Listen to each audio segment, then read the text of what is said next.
Hello everyone. I hope you are doing well today. Today's video is about the real journey of becoming fluent in English. No shortcuts, no fictional characters, just the practical habits and small daily actions that lead to real progress. You will hear how consistent listening, speaking out loud, using everyday media, and learning from mistakes can transform their confidence and communication. The story shows that fluency comes from real practice, not perfection, and that anyone can build it step by step with patience and daily effort. I still remember the first day I seriously decided to learn English. It was not a dramatic scene from a movie. There was no sudden lightning strike or a wise teacher handing me a lifetime of secrets. It was ordinary. I sat at my small desk, opened my laptop, and watched a short interview with a person who spoke so clearly and confidently that I wanted that voice to be mine. I wanted to be able to say what I thought without stopping to search for words. I wanted to read books, watch shows, and talk to people without anxiety. That desire was the quiet spark that started everything. At first, my English was clumsy. I knew some words. I could put together a sentence sometimes. But I felt small when native speakers talked fast. I felt like I was always a step behind. I made mistakes that made me laugh and mistakes that made me feel ashamed. The real change began when I stopped blaming myself and started studying like I was building something real. Not a test score, not a certificate. A living skill that would move with me through life. Learning became part of my day. I did not lock myself in a classroom and study for 5 hours straight. Instead, I folded English into my life. Mornings began with short, lively listening. I would pick a 5 or 10-minute podcast or interview and listen to it while making tea. I listened more than I understood at first. I learned to enjoy the rhythm of the language, the rise and fall of sentences, the tiny sounds that made words feel whole. Listening every day made the language less foreign. Slowly, the sounds stopped surprising me. I read because reading felt safe. I started with short articles and simple stories.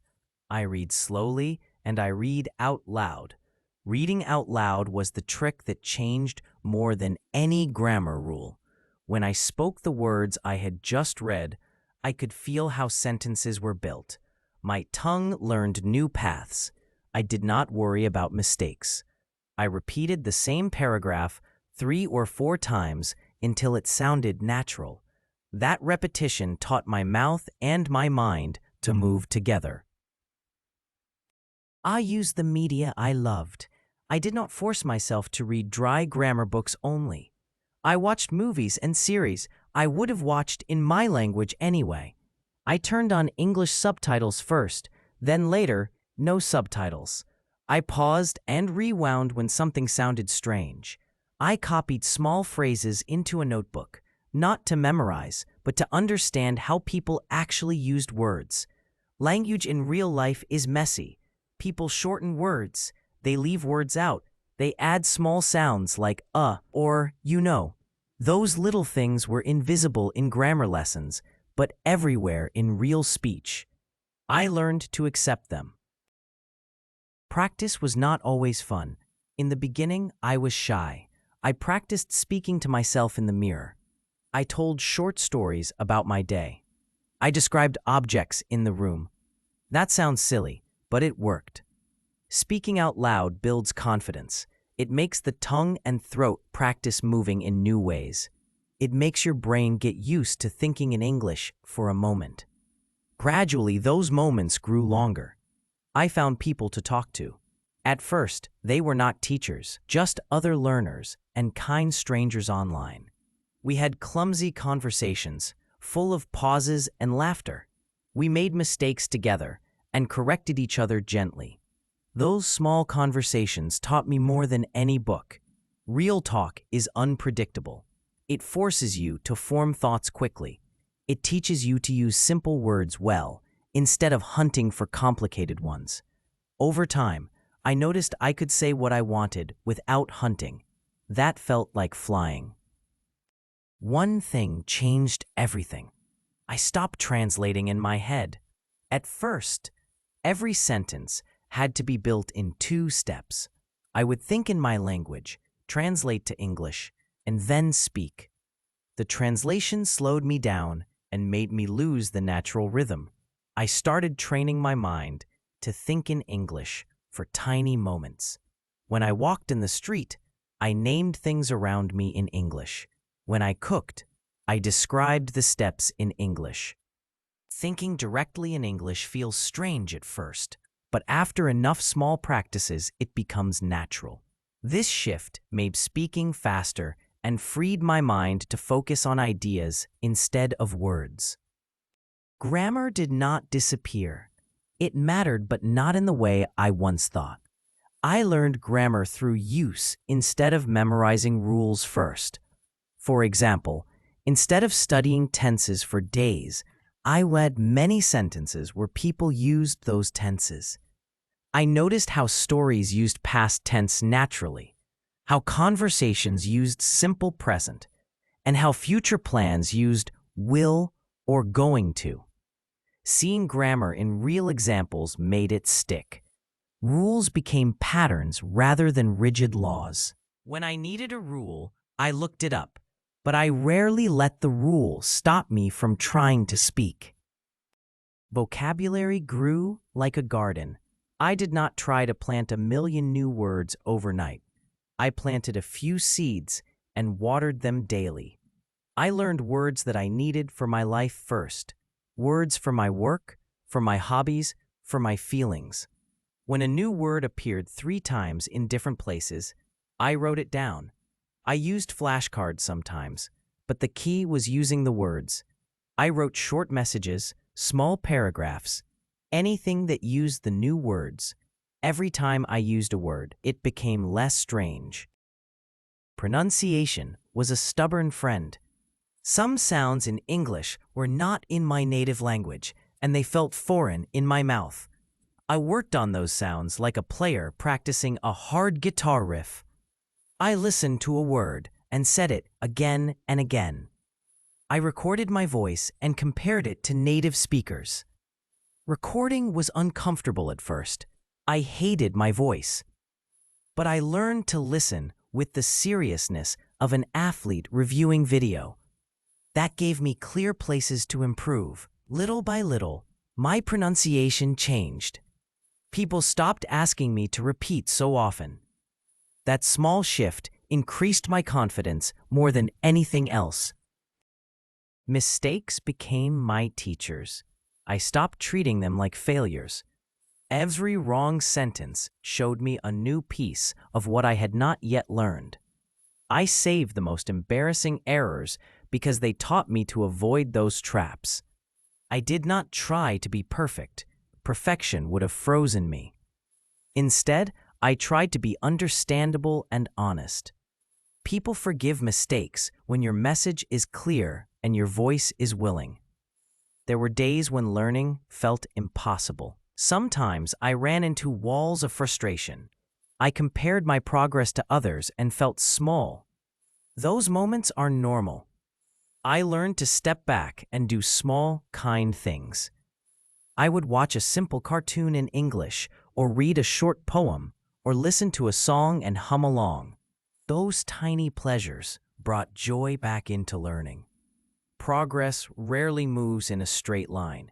It zigzags. Habits build slowly, and then suddenly something clicks and everything seems easier. A crucial turning point happened without a fanfare. I was on a video call with someone from another country. I expected to be nervous. Instead, I found myself enjoying the conversation. I noticed I could follow jokes, reply quickly, and ask questions that felt natural. After the call, I felt proud, but also surprised. That moment did not arrive from one big study session. It arrived from thousands of small, honest practices. That was the truth. Fluency is the result of consistent effort, not a single magic trick. I began to make English part of my identity, but not in an extreme way. I did not lose my original culture or language. I simply opened another door. I celebrated small wins, a successful conversation, a sentence that sounded right, a compliment from a friend. Those wins kept me going. I also accepted slow days. Some weeks I would study a lot. Other weeks I would only read a short article. The difference was that I never quit for good. I used technology as a friend, not a crutch. I used apps that let me practice speaking, websites where I could read news with simple explanations, and language exchange platforms to find conversation partners. But I avoided relying only on apps. Apps are helpful in building habit, but real skill needs real people and messy situations. Apps gave me structure, people gave me life. Listening to different accents was an unexpected advantage. English is spoken with many voices around the world. At first, unfamiliar accents confused me, but I forced myself to listen to many kinds of speakers. I watched interviews with people from different countries and read transcripts when necessary. That variety made me flexible. It also freed me from the fear that there is one correct accent. Language is a tool for connection, not a test of purity. Writing became practice for thinking. I wrote emails, short essays, and journal entries in English.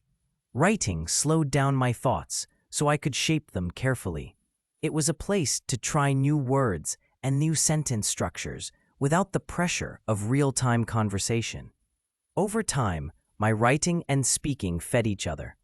The clearer I could write, the clearer I could speak. I sought feedback. Honest feedback is uncomfortable, but it is gold. I asked friends and teachers to correct me. I asked which sentence sounded better and why. Feedback allowed me to fine-tune details I could not notice on my own. Not all feedback was helpful. I learned to choose people who explained corrections kindly and clearly. The right feedback helped me avoid bad habits and celebrate improvements. I learned to use fillers and pauses well. Early on, I feared silence. I filled every empty second with words that did not mean much. Later, I learned that a short pause can be powerful. It gives your brain time to select the right words. It makes your speech sound thoughtful. I also learned safe fillers, simple phrases like, "let me think," or "that's a good question," which saved conversation from awkward silence without sounding weak. Cultural learning mattered as much as grammar. Language carries culture. I learned jokes, idioms, and small cultural references. I watched talk shows, read opinion pieces, and listened to songs that used slang and humor. That cultural knowledge helped me understand implied meanings. It also gave me things to say that felt natural in conversation. When people shared a joke or a reference, I started to join in instead of quietly watching. Boundaries helped. I set realistic goals and small deadlines, not because I wanted to rush progress, but because goals gave me direction. My goals were simple. Have a 15-minute conversation in English twice a week. Read one short story a month. Write a paragraph every day. These goals were flexible. Missing one did not mean failure. The point was consistent movement. I learned from failure. There were times when I used the wrong word and people laughed. Once, I confused two words in a serious meeting and turned a simple idea into nonsense. I wanted to disappear, but instead of hiding, I laughed and corrected myself. People appreciated the honesty. That willingness to recover earned trust. Over time, fewer people laughed in a mean way, and more people smiled kindly when I tried. Confidence grew not from being perfect, but from being persistent. Each attempt built a layer of confidence. Each small conversation added a brick. Confidence allowed me to take risks, to join a debate, to present at work, to make a joke in a group. Those risks created opportunities. A single presentation opened doors to more conversations. A written comment on a forum got noticed by someone who invited me to collaborate. Language became a key that unlocked experiences. I used shadowing to copy rhythm and intonation. Shadowing is listening to a short audio and speaking along with the speaker at the same time. It was awkward at first. My voice overlapped with the recording, but doing this practice daily improved my pacing and stress patterns, the music of the language. My speech became smoother, words fit together with better flow.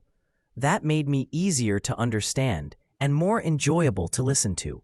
I learned to be patient with fluency. People imagined fluency as a finish line. For me, fluency was more like learning to ride a bicycle. At first, you wobble and fall. Then you ride with help. Later, you ride alone and feel the wind. Fluency is a rider who can move freely. It is not the end of learning. Even now, I discover new phrases and new ways to say things. That is part of the joy. I discovered that teaching others is a powerful teacher.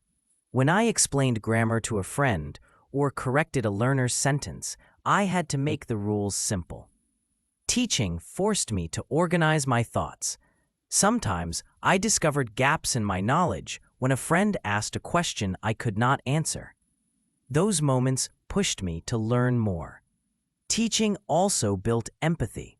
I remembered how it felt to struggle, and I became patient with others. I made English feel like a tool, not a test. I used it to solve problems, to learn new skills, and to meet new people. When language was a tool for something I cared about, practice felt natural. I learned English because I wanted to watch a film without subtitles, because I wanted to read a book in its original words, because I wanted to connect with someone across the world. Those reasons gave learning meaning beyond scores or grammar drills. There are habits that quietly helped. I surrounded myself with English in small ways. My phone's language was set to English. My social media included English posts I liked. My notes and grocery lists were sometimes in English. These tiny choices increased my exposure without adding stress. The language became a background companion. I learned to accept imperfect vocabulary. Instead of searching for a rare word, I learned to use simple words well. Clarity beats fancy words. People notice when you are clear. They rarely judge vocabulary unless you try to impress. Most of the time, they want to understand you. Simple, accurate language works best. That was freeing. A few times, I tested myself under pressure. I joined a speaking contest. I gave a short talk in public. Those moments made me anxious, but also taught me how to prepare and stay calm. I learned breathing techniques and short opening lines that settled me. Those skills applied to conversations too. With preparation and breath, interviews and meetings felt less frightening.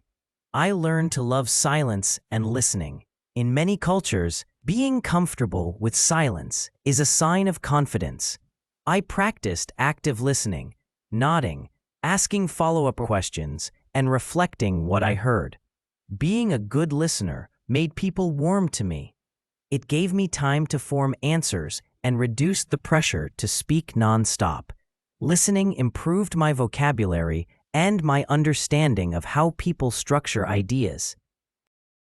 I used short-term goals to get through long stretches.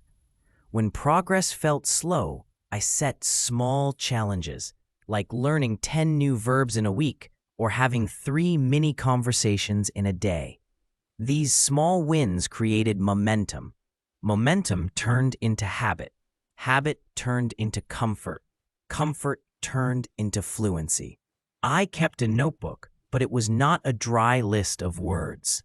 It was a living book of phrases I liked, sentences that struck me, jokes I wanted to remember, and mistakes I made. On bad days, I read it and laughed at the errors I had fixed. On good days, I added new sentences and rewrote old ones to sound better. That notebook was a mirror of my progress. Time passed and people began to notice. Friends that once asked me to repeat started to leave spaces in conversation for my opinion.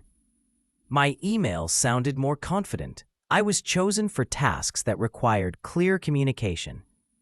Those external signs felt good, but the deeper reward was internal.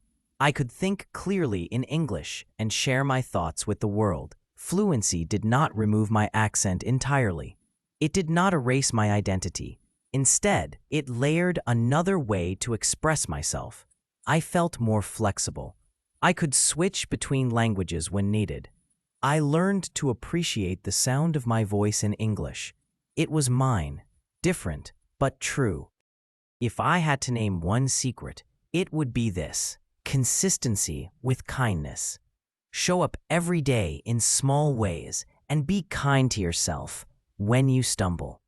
Celebrate small wins, learn from mistakes, and keep your goals tied to things you love. Fluency grows from many small acts of courage: a short conversation, a misused word corrected, a song learned and sung aloud. Now, when I speak, I remember the early days of mispronounced words and long pauses. Those memories keep me humble. They remind me that every fluent moment came from facing small fears and choosing to try again. My story is not dramatic. It is steady. It is made of small, honest choices. That is the reality of becoming fluent in English. If you want to follow a similar path, remember this: start with desire. Fold learning into daily life. Find people to speak with. Use media you love and practice speaking out loud. Learn grammar as patterns, not prison bars. Use mistakes as lessons and feedback as a mirror. Above all, be patient and gentle with yourself. Fluency is not a race. It is a skill you build with time and care. The voice you want will come if you keep practicing honestly every day, step by step.